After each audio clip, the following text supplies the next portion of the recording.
All right, welcome into the Bobby Carpenter Show. And we got our guy, Anthony Schlegel, with us here. We're going to have AJ joining us here momentarily. He is locked in and ready to go because it's a Wednesday, and our guys always Summon them. All right. Schlegel, before you even go crazy, I do want to say this. We've got a big announcement coming too. Schlegel, I've been working on this here trying to figure out coaches' schedules and everything, but Coach Carlos Laughlin's going to join us tomorrow at the start of the show there at noon. So be locked in. Ohio State running backs coach. I think he's actually going to be live from Canada, Schlegs, the great state, the great white north, maybe the 51st state. Who knows how that's going to all work out. 51. AJ, you were a big proponent of making Canada the 51st state. I mean, correct? Was I? I mean, I was, I'm a big fan of Windsor. I remember going to Windsor multiple times when I was 19, 20 years old. So, I mean, if everything's like that, it's cool. Yeah. You guys were making fun of me just prior to the show. I was eating some lunch, and what were you having? Someone asked me that. I went on with our boys Hester and Flinner. And they had their YouTube chat up, and they're like, hey, someone wants to know, because I was in the Woody, like I was just finishing up. I was doing a little rucking, Schlegs. I put the weighted vest on, and then I put like a 13 degrees and do like level 3, and I walked out for like a half hour. Yeah, it's a good one. Yeah, I mean, it's like my low impact day. It's easy on the knees.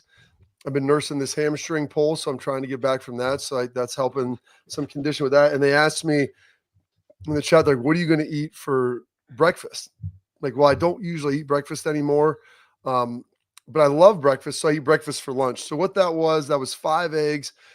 My wife buys this shredded or pulled chicken. It just comes in a little box, so I just throw some of that in there. We actually had some meat and some ham in there too, so wanted to make it a full feast with 2 types of meat. So that was a big win for me. So I put some ham in there with it too, and then just threw it in the skillet and scarfed it down. You put condiments on there, Bob? You put condiments on there? No condiments. I've never been a fan of using condiments in any form for contraception or otherwise. But I don't. I mean, occasionally I might put like a little. If we have some leftover like taco meat, I may put like some taco sauce on there and get some peppers and onions and stuff, some jalapenos. But in general, I'm not a big condiment guy, Schlegs. I know that you're the ketchup king. AJ, I don't believe you're a big condiment guy either, if I remember correctly. No, nothing crazy. Like, I don't like. There's some people in my family that put ketchup on eggs. That's not absolutely not. I eat eggs every day, and I'll never put ketchup on there. Is that your wife? Was she one of those people? Yeah, my wife and my daughter both do it. Yeah, she passed it down to her. Yeah, that's terrible. It's good. No, ketchup and Tabasco is not bad. Ketchup's good on a hamburger, absolutely. Yeah, but ketchup on eggs, I'm all for eliminating that. Like the ketchup on the egg, that's gross, man. Like I like the eggs are a chameleon. They'll taste like whatever you really want to put in them. And I enjoy like some chicken and some whatever it is, I'll throw in there, and it's all good, and it's a win. Trying to figure that out. But yeah, the ketchup on the eggs, not a fan. I'll put a little, like the one sauce that I put on there is kind of spicy if I've got some of the taco meat, and that's always good because that's like huevos rancheros, which I know that you're a big fan of, Schlegs. I love it. I love it all. Huevos, whatever. Hey, AJ, is your diet still really strict? Like, are you still picky when it comes to your diet? It's simple. There's a difference. Yeah, there you go. I like simplicity. Like, tell everybody out there, everybody's just trying to look like you. Yeah. And how lean you are, Ivan Drago style, still in his 40s. Tell everybody what your diet intakes of every single day. I mean, I don't have any plan on how I eat. Luckily I don't have like a diverse palate like you guys do, like you guys that are foodies. I don't really like fancy stuff. So yeah, I like basic. I like chicken with barbecue sauce on it. I eat eggs. I love breakfast, my favorite meal all the time. I'll eat scrambled eggs at any time of the day. Yes. So I love breakfast. I can't do I don't want to do the intermittent fasting situation because people skip breakfast, and that's just, I wake up looking forward to eating breakfast. So I love that. But I like steak. I like chicken with barbecue sauce. I like chicken and rice. I like rice and beans. I like simple, basic stuff. I don't need anything crazy. Just grill. If I'm grilling, like grill myself up 2.5, 3 fillets, maybe eat them all, and I don't even need any sides. Do you put any A1 on that meat? Do you like A1? No, I don't. My father-in-law Chopper, he makes his patented steak sauce where he mixes like A1 ketchup, Worcestershire, however you say that, and something else, and he'll slop it together at the table. You could be at the nicest steakhouse ever, and he always will ask him to bring those condiments out, and he just slops up and makes it for 5 minutes and just smothers his steak and all that. Does he ask for like a mixing bowl to put them in as well? Like, no, he'll do it right there on his plate, right there, and just dunk it and submerge his steak and everything. Yeah. I saw your brother-in-law BQ. He was over at NCR, Jordan Cornett's golf outing for his brother Joel, honoring him. And we played over at NCR. I was over in Dayton, stayed over by UD. It was a lot of fun. Have you ever played NCR golf course? I have played it a few times. That's where Pistol, my dad, plays, and so it's awesome. They got great amenities. They have a whole I haven't been to the pool situation, but there's a whole separate area where the pool is. Like they do it right over there, man. Like it's a cool spot going down there and playing. I played a few times. I enjoy it. I think there's 2 courses there, obviously, and people love it. My dad loves it. He goes out there and shoots 120 plus every couple times a week, I believe now. 120. Well, I think it's the south side. The one course it's nice and open. Why don't we all go out there? We should go out there and it'll be fun. Pistol and go out there. Because your parents how far do your parents live from there? 10 minutes maybe? Yeah, 15. Yeah, 15 and so probably. I was gonna say, I mean, I came in, I was coming over from UD, so I came down the west side, but I saw the Dorothy Lane penetration into the road I was on, and then also Stroop going through there, which I know Stroop runs not far away from those, Neo Limits, which was your gym growing up. Used to be, I think, on Stroop right there. So I feel pretty good about the Dayton, but they've got 2 courses, 36, the north and the south. Big and open, a lot of fun. The south, though, dude, the greens, there's spots where the greens are literally like as wide as this room, and the tee box is like the hole is right in the middle. Like you're hitting into a hallway with sand traps on both sides. Like it was crazy difficult. Well, just guess what? Hit it further than those things. Well, no, that's where the hole is. Like it's not the fairway, it's the green. That's terrible. Bump and run. Texas wedge. There you go. Put it. Texas, right? That's what you do, man. Texas belt buckle. While you're playing. Probably helps with that shoulder hip disassociation and turn to get that extra whip.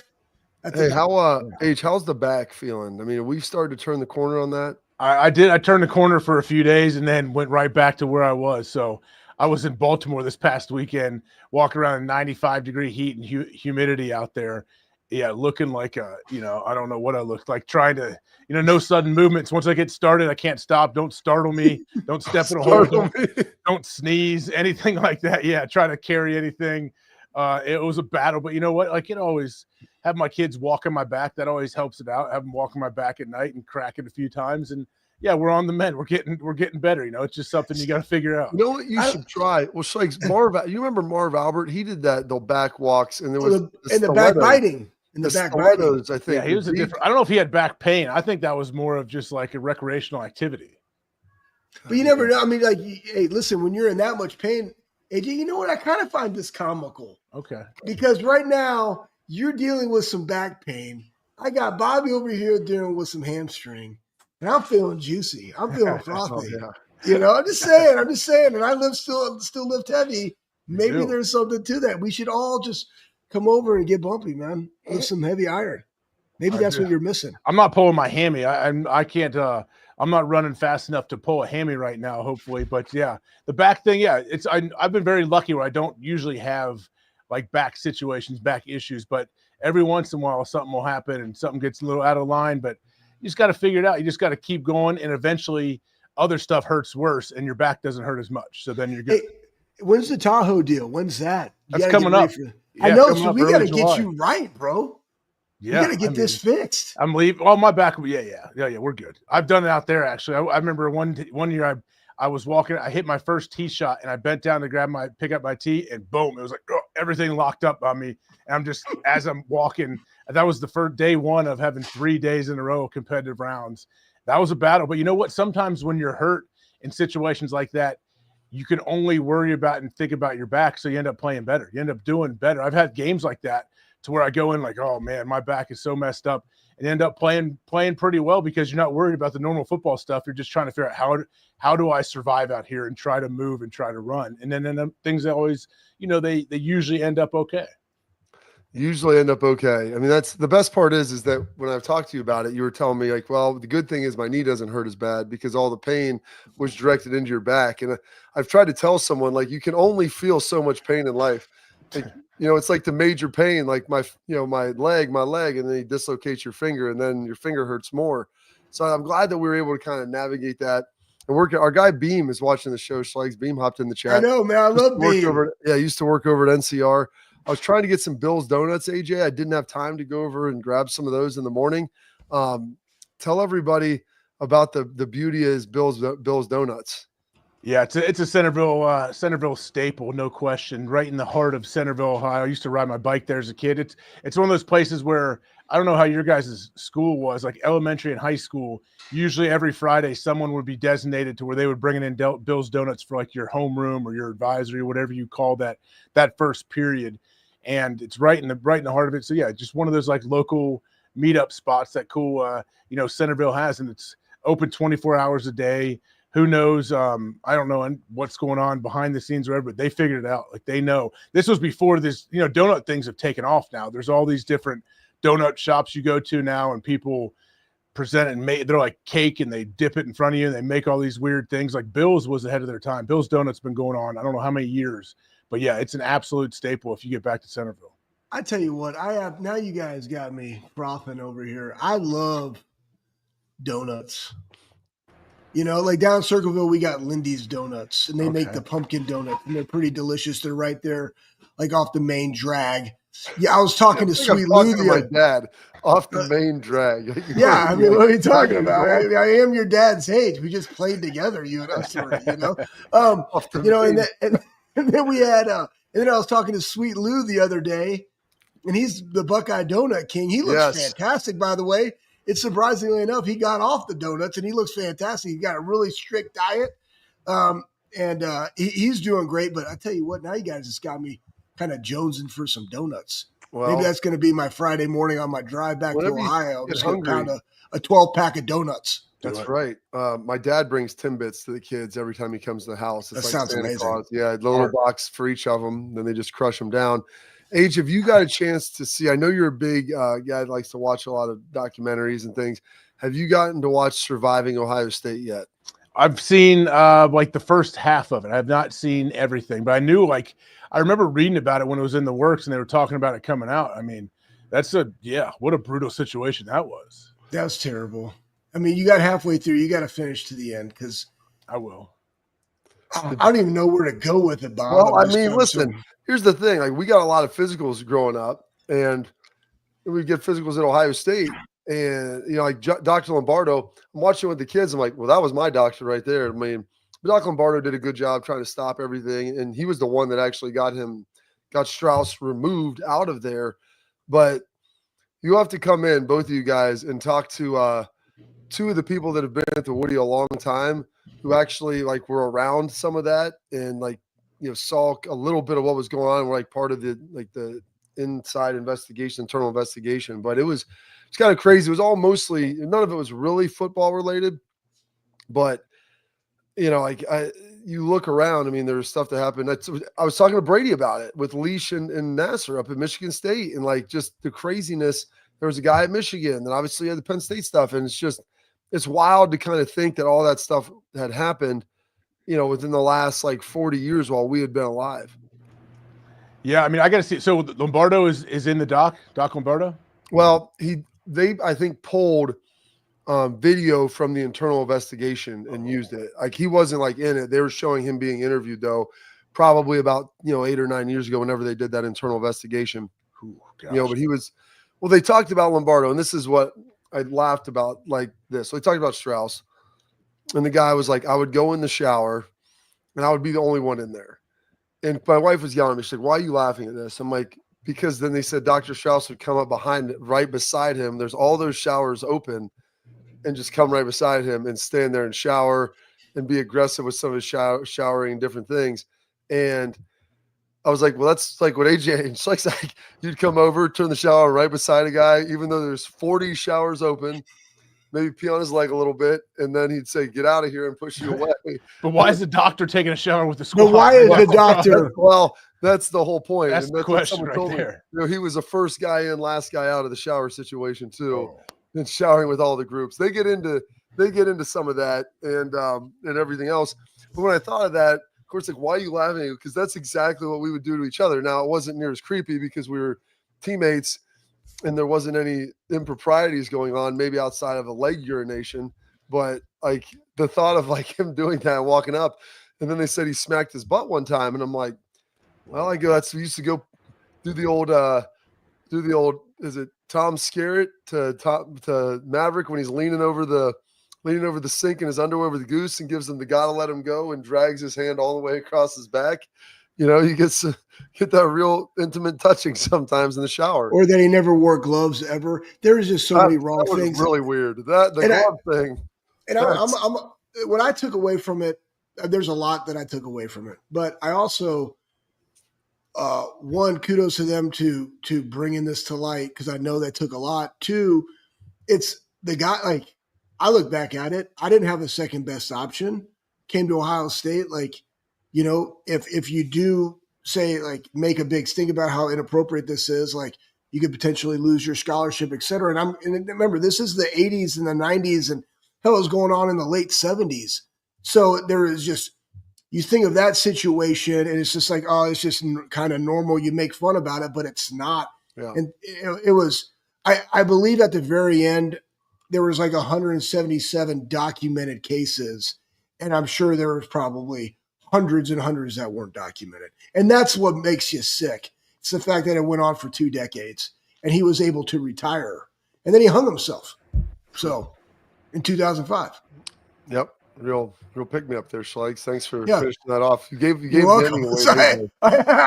Well, it doesn't matter. There's still a lot more substance in there, because Yeah. my wife and I watched it and we're just like, damn. I mean, That's one of the shows you've got to watch, Age. You got to have a drink or 2 or 3 while you're watching it to like keep you stabilized during it, because it's just, there's a lot obviously to digest. But outside of that, do you got any more lacrosse tournaments this weekend? Let's pick it back up a little bit. That's a good question. Yeah, we do. I don't even know. I know I take it minute by minute when it comes to kids' schedules in the summer. I'm not going to lie. With everything we do, we have a tournament in Indy for my daughter. We have one back here that I'm here with my son. So, Cincy. I don't know. We're all over the place. We're either in Cincy or Indy. I don't know which one I'm going. My wife and I have to split up to split the kids up. But yeah, we are in like travel season right now when it comes to lacrosse and basketball. Yeah, so McLean is going to be in Indy. I'll be in Philly for Cullen. So if you want to go there and hang out with Court or maybe Beebs, I mean, you guys, dealer's choice, can have a good time over there, have some fun. I got to figure it out. Yeah, I got to figure it out. But yeah, like when it comes to scheduling and running them around and stuff, this is the time when it's complete chaos for a little bit. But yeah, it's good. Football season comes up soon. Everything kind of calms down when football starts, I think. When does it actually slow down from the travel for you, so you can actually get your back right, come play golf with me and Bob? Like soon. Like, I think soon, after 4th of July. I believe after 4th of July. Like after that, I think things are a little bit calmer when it comes to all the travel stuff. Lacrosse settles down a little bit. That's the biggest thing right now. Yeah, it'll be that's how we are too. This is kind of the last big weekend with both. I think McLean might have one after this, our 8th grade daughter, and then we'll be kind of freewheeling a little bit moving on from there. What was crazy, Shaggs, I saw this. There's a couple guys. So they do in the at the Ohio State weight room, they have like different levels of like your for your workouts as far as like your measurables. So, 40, 10, 20, broad, L drill, bench, squat, vertical. Like there's like 12 or 13 things. And they have them, champion, like gold group is champion, and like red is starter, blue is like bad, you're failing. And they just had, I think, 2 dudes got all solid golds. Carson Hinsman, I think Arvell Reese, because Arvell Reese, he didn't have the vertical, and the vertical is 34. I'm like, I had a 34 and a half. AJ was like a 38. Arvell is like a ninja. Like, there's no possible way that he won't get it this time. So I think he got it. So those are the first 2 dudes, Schlegs, that are solid gold. Like I said, maybe you should go to solid gold for solid gold.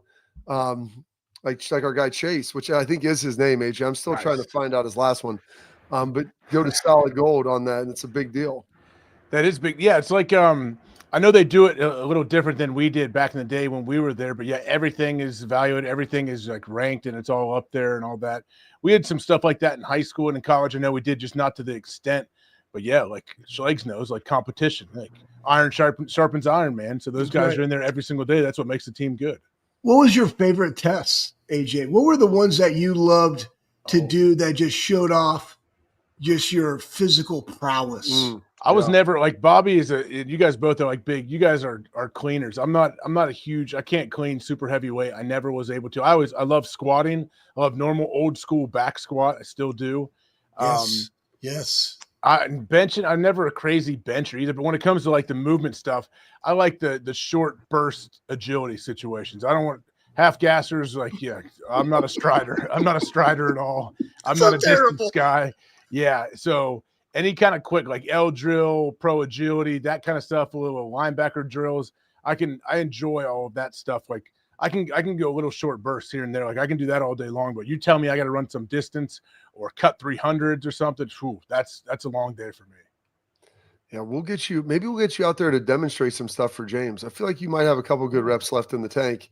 Yeah. Get you running through the bags, do some of the agility, the turn and move and run. I mean, he runs them. You've seen it. He runs it just like Fickle. So it's like listening to the same guy, just 20 years younger. It is. Yeah, I can start and stop a little bit, short area, short bursts, stuff like that.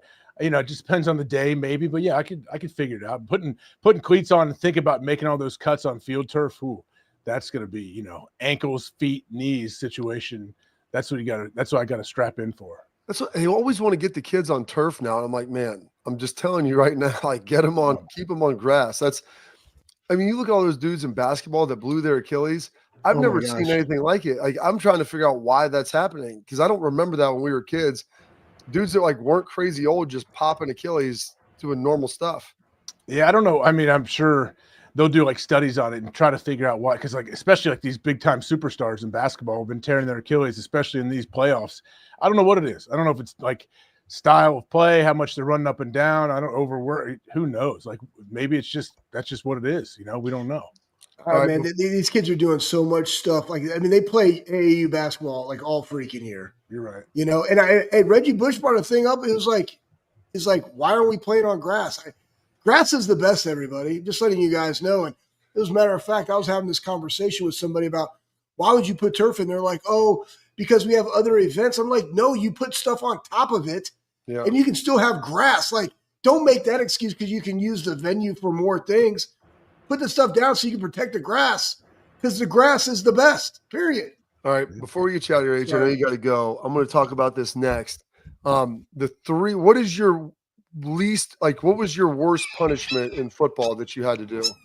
Oh boy. Worst punishment. I don't know if it was considered a punishment, but I got, through one of my 3 or 4 knee scopes in college during winter workouts one time. I just had to stand there and do the climber for like an hour and a half straight when guys were out there on the field. That was really a punishment. It's just because you were hurt. So yeah, it was because I was hurt and I was rehabbing a knee. So I don't know how rehabbing a knee was helping me on the climber, but I remember Luke would come over every 4 minutes and look and juice it up and make sure I was going faster and making sure I wasn't putting my hands on the the railings and everything. Yeah. So, I still remember Luke standing there doing, remember he always do the climber and he puts his hands up here by his chest and he always do it right here just to let you know, like there's no way I'm ever even thinking about touching these railings. Like I'm not cheating 1 inch. And so I had to do the same thing for like a month and a half straight. I remember. You remember when one of our straight coaches, he's got to get on. You remember when one of our straight coaches duct taped a guy's hands to the stair climber? Yeah, the better one was not the duct tape, is when he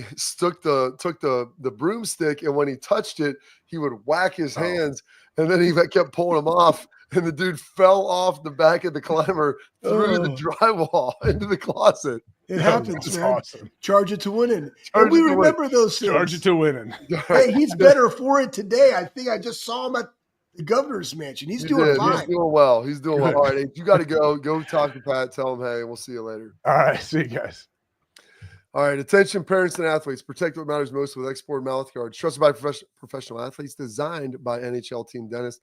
Export mouth guards are scientifically tested to help absorb those high-impact hits, protecting both your teeth and your brain. Export mouth guards feature 3 layers of advanced protection, including a patented use of carbon fiber. They 3D print that bad boy right to your grill for more protection, better performance, max comfort, and clear communication so you can focus on your game, not on your gear. Do not take chances with your safety. Visit exportguards.com/Bobby to save 15% on your order. Export, protect what matters most. The worst 3 punishments in football, allegedly. We'll reveal them. Do you agree? Coming up next.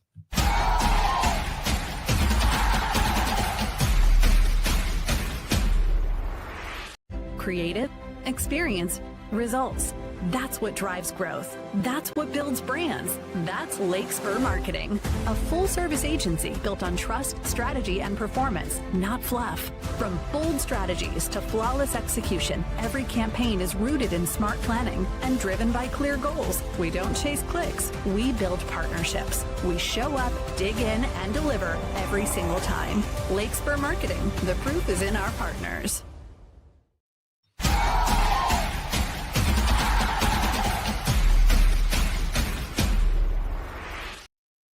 Welcome back in the Bobby Carpenter Show. I love our chat. Our chat. Like, subscribe, leave your questions, comments in the chat or in the comments section. Just another programming note, tomorrow at noon, we're going to have Carlos Lachlan, Ohio State running backs coach, will be live with us and excited to get rolling. So we'll be ready to do that. You want to pull up, Pat, the 3 worst football punishments. And these are unique to football because you don't really see them anywhere else. Let's roll the tape.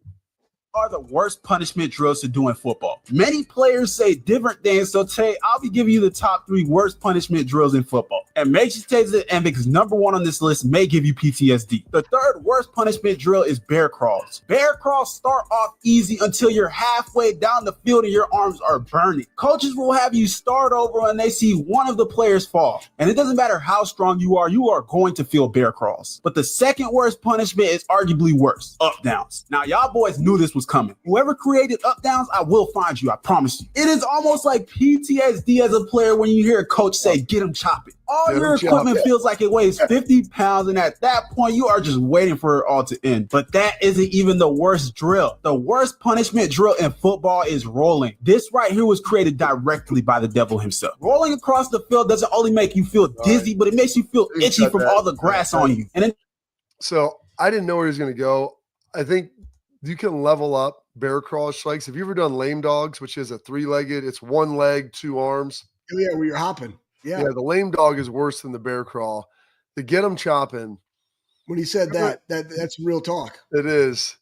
And I remember Mark D'Antonio had the scout team. I think it was before you got here, Schleiks. It was when we were playing for the national championship. And I'm talking to our friend Doug Daddish, who was playing. He was a redshirt freshman, so he's playing scout team offensive line.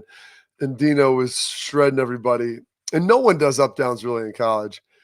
And he was like, get him chopping. And everyone looks around. He's like, get him chopping. Starts firing that whistle. It was so bad. He learned that from Richard Bell, who was my D coordinator Air Force. I remember Coach Bell. It was a mandatory thing the next day after practice because we'd watch practice. And if a guy wasn't for that unit, if a guy wasn't in the frame at the end of the thing, obviously if it's a deep ball, like that's not going to be one. But if it's within the frame, guys running to the football, if you weren't in the last frame, it was a loaf and it was an up down for everybody. And he would just we got this many. I mean, it's at the end of practice and you're just chopping them down. You're doing it. And if you didn't go all the way down, touch your chest because there's a picture of a kid, not even good. Boom, start over. You just that was a terrible one. But Coach Bell and Dino. The other one, I want to bring you guys into a privy. We don't do it anymore. But the pit, Bob, was terrible. Before I get to the pit, another one, somebody mentioned it, slide boards. Oh, yeah. The slide boards are rough. Or somebody will even put on here they use a shirt on the ground. And again, sometimes we've had slide boards where they have little skin. But you're basically a bear crawl and you're just going. And we make those competitive and they are absolutely terrible because you'll go and you'll lean over a little bit too much, you get stuck, and then you just face plant into the board, somersault over. Well, those are terrible. The thing with the slide boards, the faster you go, the easier it is. So I'm like, dude, 100%. You just got to run. If you start going, you got to stay back. You got to stay low and behind it. Oh man, so terrible. So the pit was where injured guys went kind of like what AJ was talking about. That was Hold on a a second. precursor to what? We're going to pause. The pit was where the injured guys went. We're going to take a quick break, and Schleiks is going to describe the pit because this is going to take a minute. Coming up next.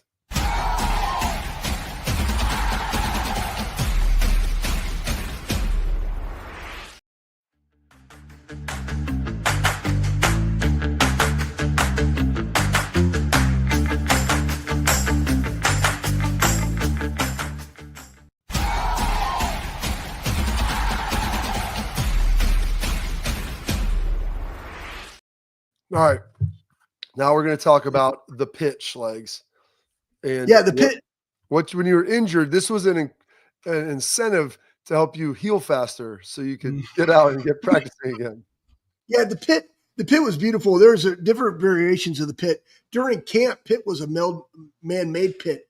I remember when Herman first got there, we had a pit, and the injured guys, and it was all about getting them back. They might have had a little boo-boo or something like, tape it up, let's go to practice. Because again, greatest is the accumulation of great days. Can't get better when you're in the pit or in the training room. So they would come over, and I remember one year I made the guys, if they had a lower body injury, they would like bear crawl, but they would like shovel out dirt with like 25-pound plates. And we end up creating like this like Indy 500 moat looking thing. And then I would come in, and the next day, and I would just accidentally leave the water on, and it would just get really muddy in there. And then they had to go through and do that in the mud. Again, their leg was the one that was injured, not their upper body. That was one. Then we went to the sand pit. Oh, and again, this is the worst. This is the best one. I remember we had El Guapo. El Guapo came over to the pit one time. Yep. And that would be Carlos Hyde for those you don't know. El Guapo. So the first thing was like you always had to come in. You had to be in full gear because everybody else is in full gear. And it was to be like, hey, everybody's working. We're going to work over here in the pit. So you go in, you start on the bike, and you're just pedaling around like, hey, what's going on? What's wrong? What do they say? So, I'm super nice. I'm like, this is terrible. I'm just letting you know this is going to be the worst thing that you do. And I hope that you can go back to practice once you've thought about it. So then you had to jump into the pit, and you're in the pit, and you had to army crawl. And then you had to rope climb backwards. So now sand's just getting into your shoulder pads. I might or might not have like threw some sand on them. On their face. No, I never threw it in their face. Now that happened to me when I was in the Air Force doing our obstacle course, where I was like under the grates, and people were like, they're like, you're not going to start here. I started cussing at them and stuff. So they would just throw dirt in my face, and I just ate it, and I dominated them. And I did. I took their jobs. Anyways, just, a chip. But anyways, he went through that, doing this backwards. Then he had to do a rope thing. Then we had a boat that was in there, but it wasn't a boat because you couldn't move it in the sand. They would sit in there, and they would row it for time with a 45-pound bar. And that was basically, in essence, like a set. And then when we would do sets of that, and then go back on the bike, and then do more sets of that. And finally, literally, the good thing was it only took 5 minutes. He's like, I'm going back to practice. Yep. I said, good for you. I was like, you made a good call there, sir. And I brushed him down. I got all this stuff out of him. He was ready to go. And he was just like, I remember when I saw him when we were at the Jaguars, he's like, I wasn't ever going back to that thing. He's like, I don't care how hurt I was. I'd have figured out a way. I'm like, that's the point. There you go. That is the point. Well, then also I remember it would be like probably, I'm trying to think how many like cubic yards of sand you would have in that pile. And then you would take it, and they'd have to carry it with shovels, like from one side to the other, and they'd move the pile over there, and they get done. Oh, yeah. And they'd look at you and be like, "Now move it back," and they'd just move it back to the beginning. It was so devastating. It hurt my heart to see that happen and watch their faces. I remember one time. Remember we had those big wooden sleds, Bob. Yeah. And I went in and I fastened some of those slide boards to the bottom of one of those sleds because it was an extra. We had some extra slide boards, and I got out there, and these guys all had lower body injuries, and I made them go in there, and I just got random shovels from the house, like the Bill Dukey ones, like the real thin ones, right? And I made them sit in there, and I made them like paper mache, Revolutionary War hats, and I stuck them on them, and I made them push that thing. They were rowing like it was a boat. And they were rowing it across the grass. And I was just kind of like beside them, like marching with them, like in slow motion as they went, encouraging. I was encouraging them, but it was amazing. And they still talk to me about that. You remember that time when you made me row the little hats like Washington crossing the Delaware? Yeah, it was so little good. triangle hats with the little lip around them, and I just stuck them on there. Oh gosh, I love it, man. It was so fun. And I was like, hey, guess what, guys? I was like, you did it. I was like, we could either be doing this or some other terrible thing that you've already done. Let's just make it fun. And let's just go back and forth like this for an hour. I mean, why not? Parcells in the NFL, when we got hurt, I missed one practice, got my ankle rolled, and you had to ride the bike the whole practice, which doesn't sound that hard in and of itself, but you had to have your pads on and everything. But you have to sit on the bike seat for like 2.5 straight hours. I'm like, this is terrible. I just want to get off. Like, I'm fine. Like, I'll go back to practicing to limp around, and hopefully it'll get better. But yeah, those are some of the worst parts. I also changed my mindset on this because now it's like I would much rather an injured guy go in, get extra workout in the weight room, get that workout done so he can be in the training room. However, that's if it's a guy that has like a bona fide injury. Yeah. It's a bona fide injury, guys. You guys got to remember, like, we've all had things. I tore my MCL on a Wednesday. I practiced Thursday. Like, Bob's been hurt. Bob's had stuff. AJ's helmet would break his nose open every single practice. And he would go out there. The thing is, like, injury or football is 100% guaranteed you are going to have some type of injury. You have to practice through it. It's like, hey, guys, you got to practice through it. If you can't, then you're going to get this. Buckeyes, GTFO. What is great, though, is our backer, BCKR.com. Go check it out. The premium Buckeye brand that you're looking for with unbelievable products. We're getting ready to put together some more stuff with them. They've got unbelievable, the windbreakers, the raincoats, the cold gear, the hat. They've got it all for you. It's going to be like that high-end hunting, fishing, skiing, whatever gear that you like. It's got all the little doodads and whatchamacallits on there, the key hooks and everything else. It feels good. It looks good. It's very, very functional. So go check it out. All the features you want. That's backer, BCKR.com. A portion of the proceeds goes back to the Ohio State student athletes for NIL.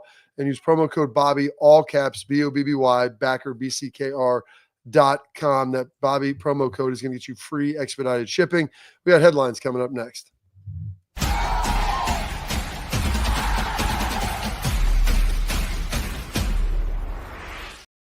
All right. Creative, experience, results. That's what drives growth. That's what builds brands. That's Lake Spur Marketing, a full-service agency built on trust, strategy, and performance, not fluff. From bold strategies to flawless execution, every campaign is rooted in smart planning and driven by clear goals. We don't chase clicks. We build partnerships. We show up, dig in, and deliver every single time. Lake Spur Marketing. The proof is in our partner.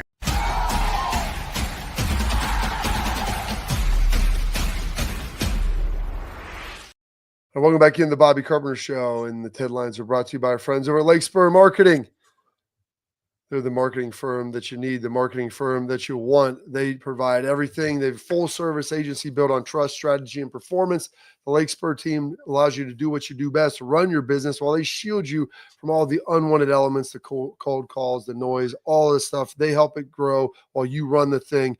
And you know what's best? They've got the experience you're looking for, over 100 years in combined experience. Lake Spur Marketing eliminates waste and delivers on budget. They don't chase the clicks. They build partnerships. Lake Spur Marketing, the proof is in the partners. All right, Schlegs. Our headlines.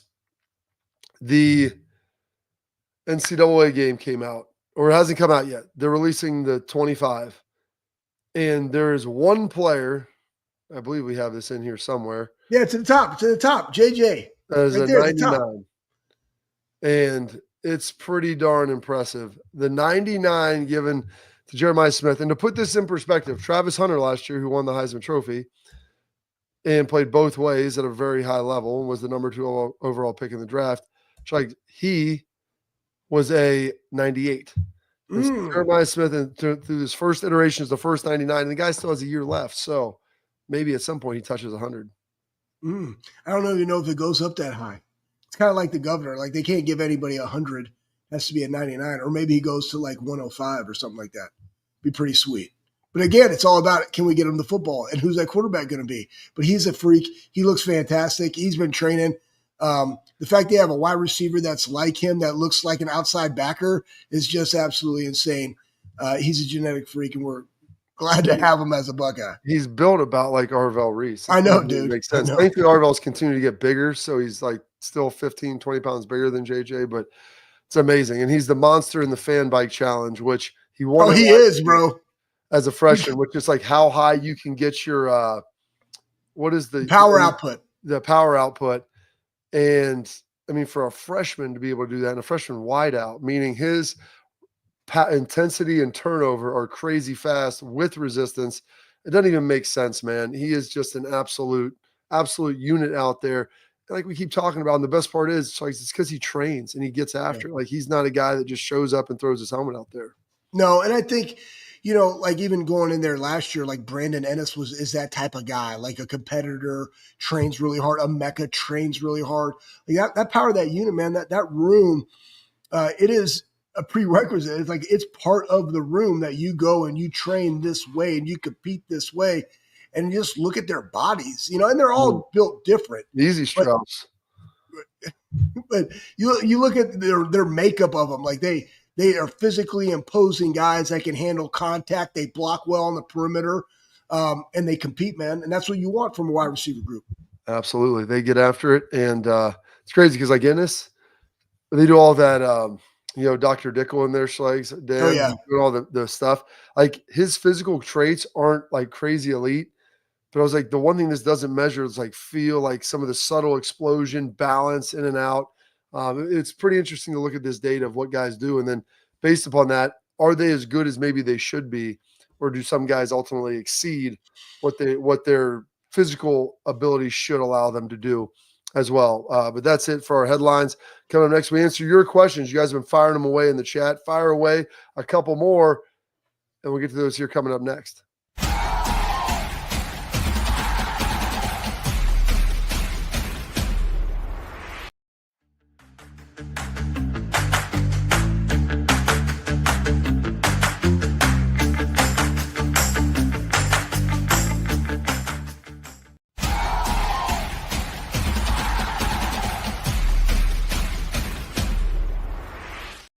All right, welcome back into the show. It's our Tailgate Talk brought to you by our friends over at Real Truck Schlegs. We're going to answer your questions here. And like a reminder, Carlos Loughlin, noon tomorrow, will be joining us, Buckeye running backs coach. No soft batch cookies, Schlegs. I mean, what you're eating with him is a tough piece of beef jerky. Like, that's what he's bringing to the table. I think he might even be up in Canada right now. I'm not sure what he's doing up in there. Probably like hunting an elk, like the guys in Last of the Mohicans, just chasing him down, dropping out of a tree with that sweet bone sword and just slicing heads off. I don't know. Maybe he's up there smallmouth bass fishing. I could see that. And is he from Alabama or Mississippi? I don't know. Somewhere in the country. He's a country boy, and he's got the big sweet arms, dude. He goes in there and does guns. I mean, I'm going to be honest. Like, I'm fairly envious of Coach Locke's arms. Yeah, they're enormous. They're enormous. We should ask him about how he squats. Like, what is he doing for lower body? Do some legs too. I see him get some single leg stuff in there. Not too many people want to do the bilateral, put the bar on the back. I do it every once in a while, but I try to do heavier stuff on single leg to give me the balance and the core. Our guy Dave Biddle has a great question here, Schlegs, and God knows why he was doing this.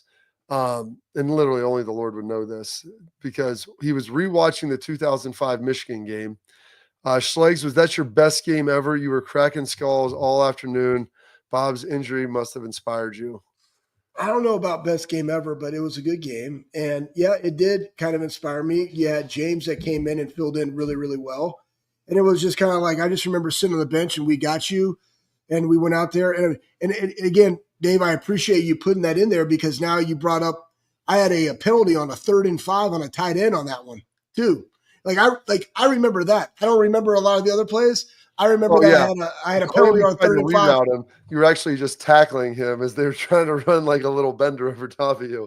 I remember that happening. I'm like, oh no, dude. And you just tried to jump in and grab him.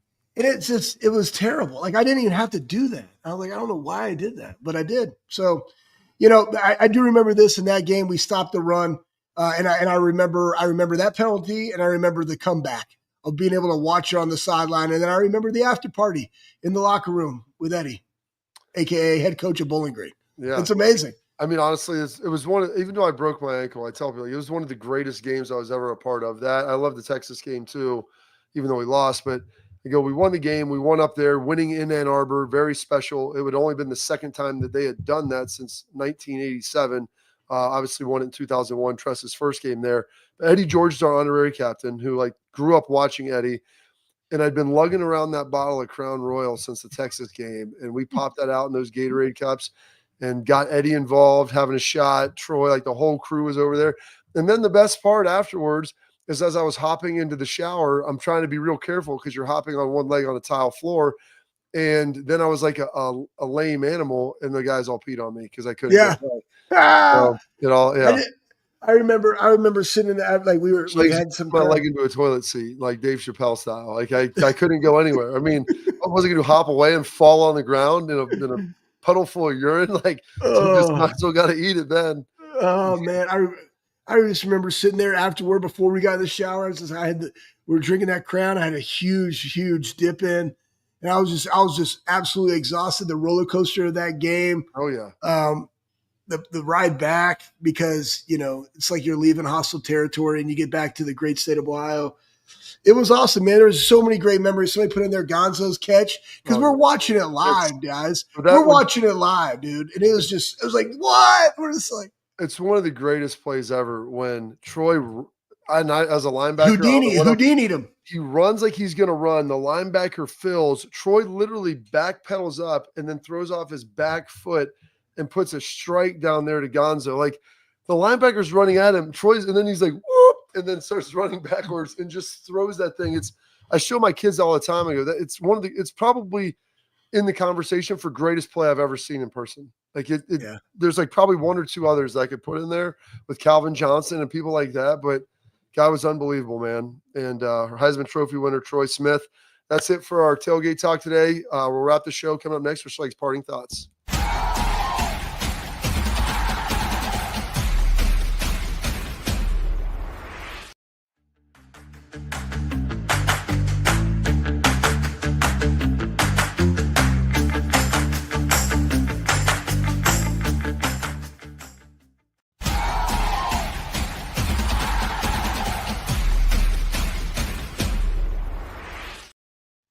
All right, Schlegel's parting thoughts.